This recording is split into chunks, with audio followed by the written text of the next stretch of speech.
Welcome to one of Oklahoma's treasured sites, the Will Rogers Memorial Museum in Claremore. Will was known throughout the world, not just in Oklahoma, not just in the United States, but he played everywhere. Historical guide Andy Hogan says this facility sees about 30,000 visitors a year from all over the world. It's here you'll see thousands of items belonging to Will and his family. The first room takes you back to the days of true cowboys. Anything to do with horses, he brought it in from all over the world, probably rode every one of the saddles that's in here. Will was a cowboy. He was born right out here 13/14 miles from here in a house close to Oologah that his dad had built several years earlier. Big ranch, part Indian, both of them.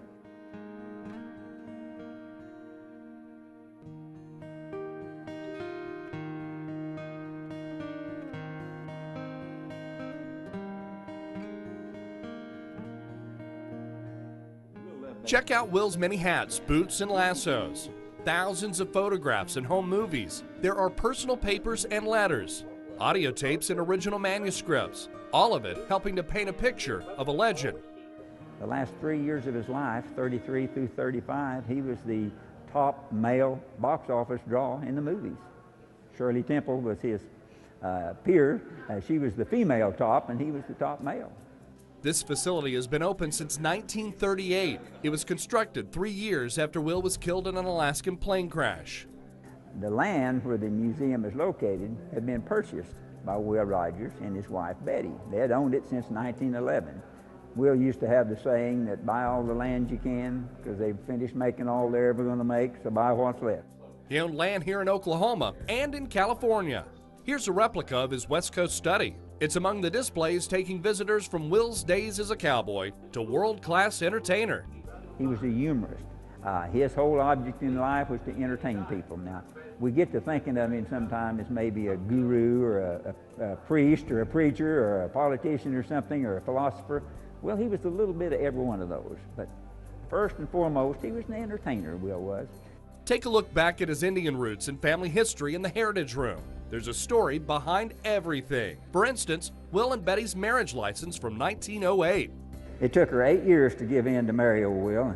Will said, I did a lot of rope tricks. I roped a lot of things, but the night I married that gal, that was my best trick I ever did. That was my champion roping trick.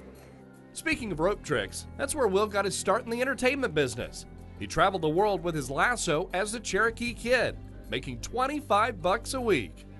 He'd send money home to his dad and have him put it in the bank, and his dad said, boy, I don't know where my boy's coming by this money. I hope it's honest money, because I know he ain't been working for a living very much. Will is still creating laughs here, but you also feel his compassion for the fellow man. They're not asking for charity. They're naturally asking for a job. But if you can't give them a job, why, the next best thing you can do is see that they have food and the necessities of life. At the end of the museum is a small, quiet room depicting Will's final journey with his buddy and pilot, Wiley Post. There's things that depict the 9 days that they flew in Alaska, killed on August the 15th, the typewriter that he had with him. He was writing a weekly and a daily newspaper article at the time, and every day he had that old typewriter. One glass case holds some of the items Will had on him at the time of the crash, such as a pocket watch, broken eyeglasses, and flight goggles. All of it a reminder of a great Oklahoman whose life was cut short so long ago in 1935, a life that is still remembered today. Just outside the doors where all that history is housed is the final resting place. Will and 6 of his family members are interred at a memorial in an underground mausoleum. It's here thousands of visitors pay their respects and remember a legend. In Claremore, I'm Jason Grubbs for Discover Oklahoma.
Whether you're looking for a weekend getaway or just a Saturday afternoon road trip, here in the Cherokee Nation there are many sights to see. In this installment, we're visiting the Tom Mix Museum in Dewey, Oklahoma.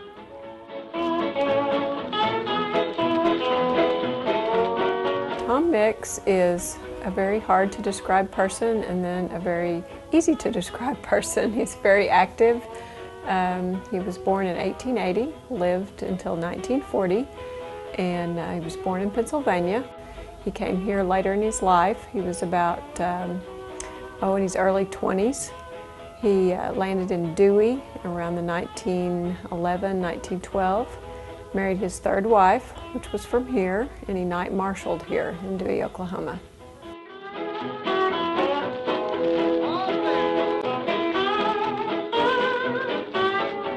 Show a 15-minute documentary when folks come into the museum. Talks about him being the first real cowboy star and first cowboy actor. He filmed 366 movies. Some of them in the beginning were shorts, what they call short films. And then I believe about the last 11 that he filmed, and the very last one was in 1935. Those were talkies. So, we show some of the movies here, and we have some of them to sell.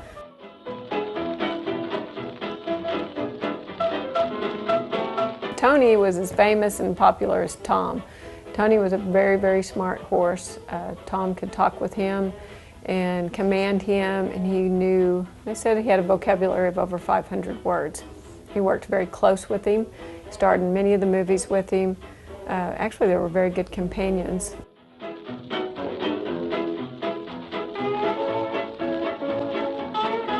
But as you walk through the museum, you'll see everything in here behind the glass cases was his personal items, and very, very proud to have it on display and very proud to have it all together. And it has been here since 1968. Even though he wasn't from Oklahoma, he represents us in a way of just the old-fashioned cowboyism, I guess. And I enjoy working here, and I think everybody should come and see it, and I think they should bring all their children, and I think we should share it with everyone.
Hi, it's Rob Word. I'm at the Lone Pine History Museum with Bob White, the man who found and restored Tom Mix's famous cord. How popular was Tom Mix? Well, Tom Mix was the original guy in the white hat. I mean, this guy always wanted to portray himself in film as a good person, a role model to kids, so you wouldn't find him shooting people unnecessarily or not saying a cuss word, and definitely not even smoking or drinking. So he was a hero to many, many millions of kids over the years. Well, when he died in that tragic car crash, that must have had a big impact on so many people. How did that happen? Well, he was driving up to Florence, Arizona, between Tucson and Scottsdale area. You know, there are rumors that he stopped and had a drink. We know he was partying the night before at the St. Rita Hotel in Tucson. He was heading north. It's about a 2-hour drive. He left at noon. He's on a dirt road heading to Florence and maybe about 18 miles from there. He was driving a 1937 supercharged Cord, C-O-R-D. In this car, they only made 196 of these Phaetons. Fabulous car, yellow car. You can see it from a mile away. And, you know, it would do 100 miles an hour on the road itself. Tom Mix was speeding across the desert, doing about 100 miles an hour, and he was 60 years old. His career in movies had kind of come to an end. You know, he was kind of old for the cowboys now. Singing cowboys are coming in. But he's roaring along that desert near Florence, Arizona. And he just didn't see this wash that they were putting a bridge in. And the guys at the bridge saw him coming. And when he got about 100 yards out, they ran out themselves and tried to wave him down. Mix saw him at the last moment, stood on the brakes. They said he just stood up, the convertible top down, and it went over once. Well, that went over once, threw some Halliburton metal suitcases out of the back seat and broke his neck, and that's what the coroner's report says, broken neck by automobile accident, October 12, 1940. And we were fortunate to find this car in Missouri in 2010. Took it in the shop, completely restored it down to every last nut and bolt. But the interesting thing about the car is Tom Mix put 20 different things on the car. The King of Denmark gave him some medals, and Tom Mix just screwed holes in them, put them right on the hood. He had a gun inside, and we found the original leather for that gun and remade one. The original gun was in the Tom Mix Museum in Oklahoma. So 20 items like that he had in the car. And the gun's kind of famous because his daughter used to get so mad at him because he would say, grab the wheel, grab the wheel. And she'd grab the wheel. By that time, he's already pulled that gun out and he was shooting at rabbits, squirrels, signs, or anything else along the road. Came out of the shop, took it to concours events like Pebble Beach and Amelia Island. The car's won 27 awards.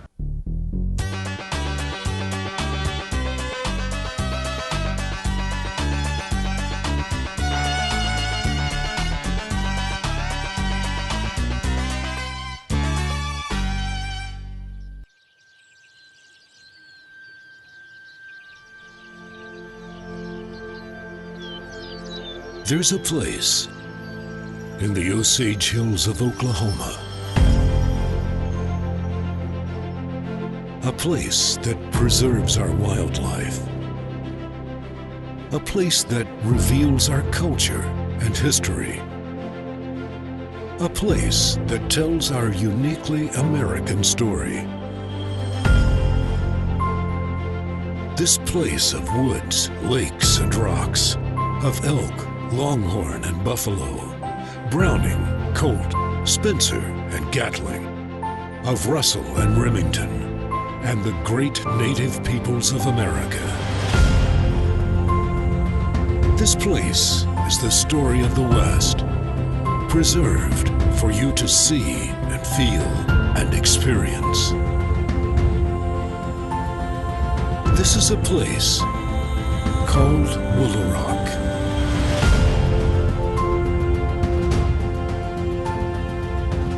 Outside, it's 3,700 acres with 30 species of exotic animals and birds. It's a real working ranch that allows guests to enjoy animals in a natural, protected setting.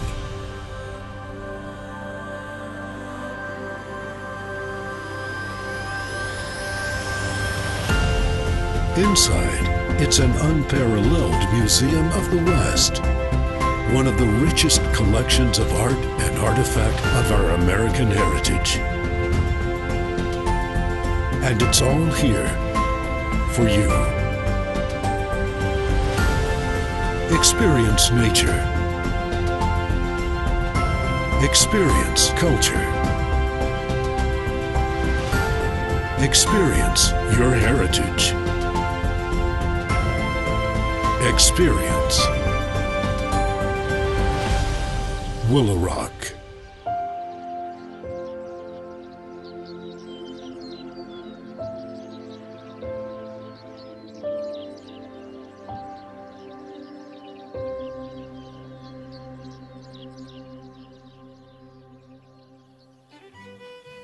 Welcome to this week's Loyal TV, where we'd like you to join us at the Cow Thieves and Outlaws reunion at Willow Rock, just outside Bartlesville.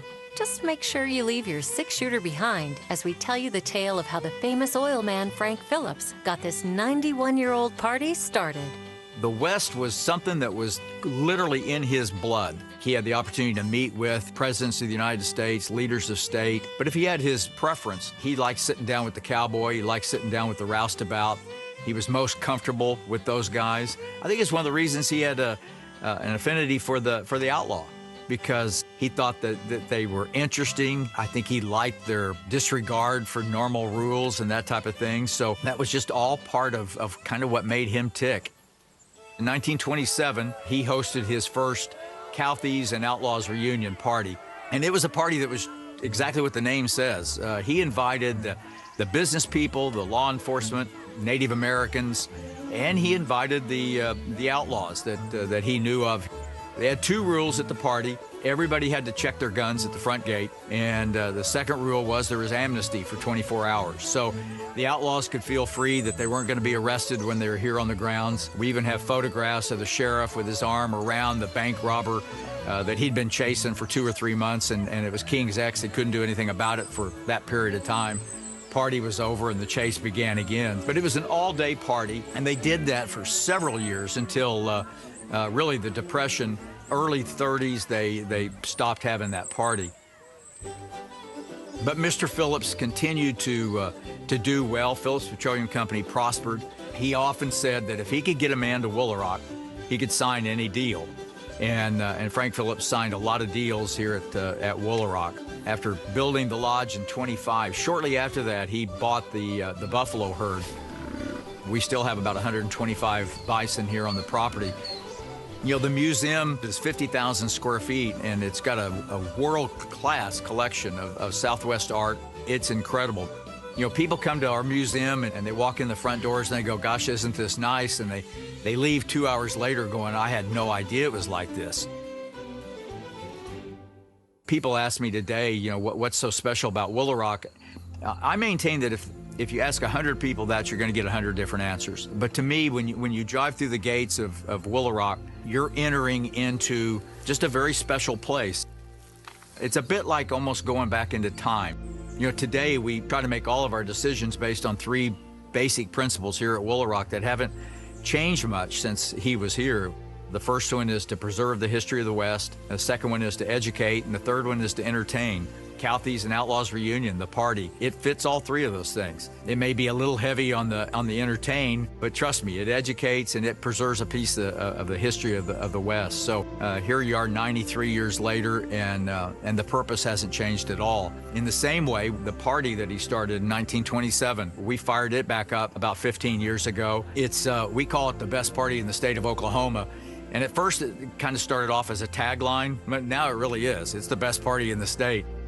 We have about 900 people each year that come to it. It's the last Saturday of September, and it's a huge event down at the same location that Frank hosted his parties. And the success of that party has enabled us to do so many things here that we couldn't have done otherwise. It's raised over $1.5 million in the last 11 years. We've done improvements to the museum, built children's playgrounds, we've improved our walking trails, we've renovated the lodge home, all thanks to the success of that party.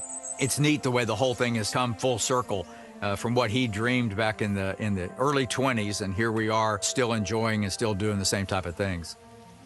I think Frank Phillips would be amazed that what he dreamed of and what he created is still doing what he wanted it to do. He would love to be back at that party. He'd love to be back at that museum in the middle of that art show. I would hope that what we've been able to accomplish has exceeded even his expectations. It's been said that on quiet nights, you can still feel the spirit of the Old West and hear the sounds of the best party in Oklahoma. Join us next week as we continue to tell the best Oklahoma stories you never heard, only on Loyal TV.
I'm Ree Drummond, author of The Pioneer Woman Cooks. The pace in the country is just a little bit more relaxed. It's just kind of removed from civilization a little bit. You know, I get my inspiration from the prairie because the prairie does kind of calm me down and takes me to a quieter place and a simpler place. I think I had a really great mother. She was not an uptight mom, and she was a really good cook. She cooked hearty, kind of elegant, but abundant food. So I think I learned a lot of my mom's cooking style growing up, and then I took it a little bit to the country when I got married and had my own children.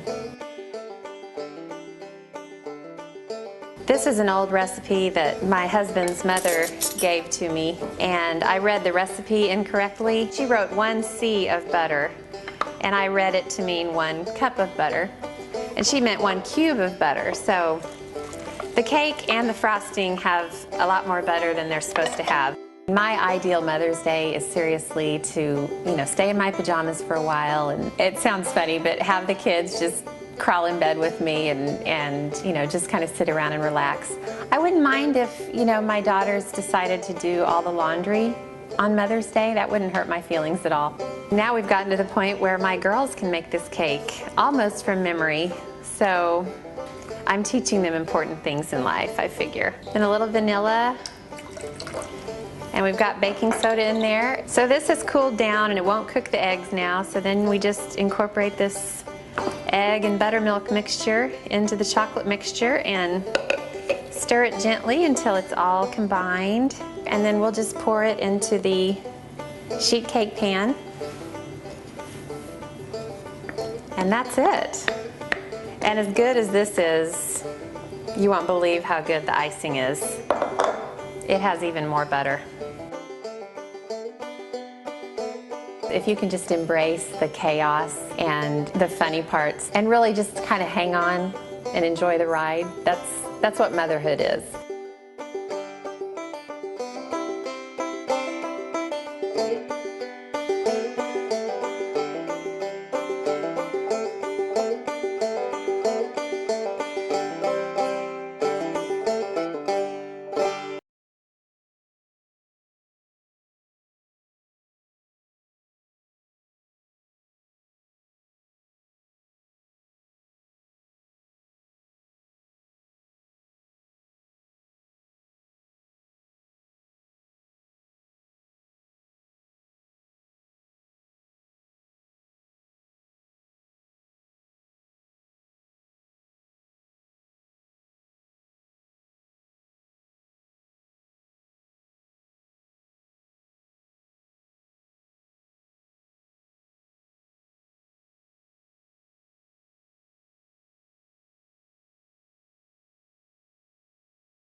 Running right through Idaho's potato country is the Snake River Gorge.